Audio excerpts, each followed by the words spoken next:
මුලින්ම කරන්නේ ට්විසර් එක ටිකල් ස්පීතු ලාම්පුවට අල්ලලා ඉවරලා ජීවාණුහරණය කරගන්නවා. ඒකම මේ අපි ගන්න ඇබලොනි මලත් ස්පීතු ලාම්පුව ළඟට අල්ලලා ජීවාණුහරණය කරගන්නවා.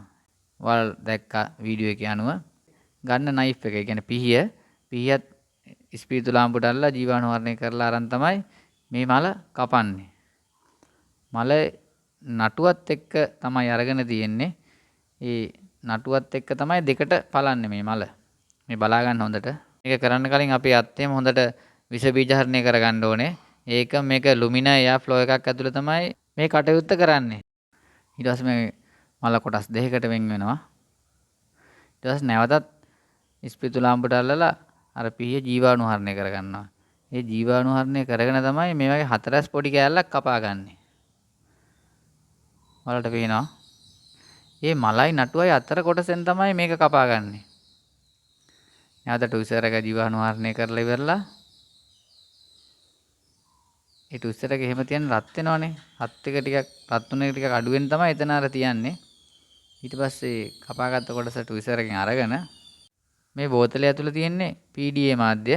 ඒ PDA මාධ්‍ය තමයි තැම්පත් කරන්නේ. PDA මාධ්‍ය කියන්නේ පොටැටෝ ඩෙක්ටෝස් ඒගා කියන මාධ්‍ය. ඒ මාධ්‍ය මුලින්ම හදා ගන්න ඕනේ. ඒක ගැන මම වීඩියෝ එකක් ගේන්නම්.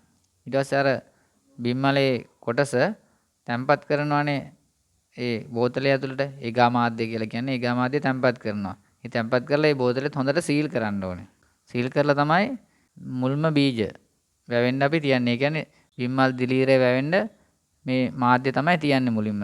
මේකට අපිට පෙට්‍රි දීසි වලත් මාධ්‍ය වගා කරගන්න පුළුවන්.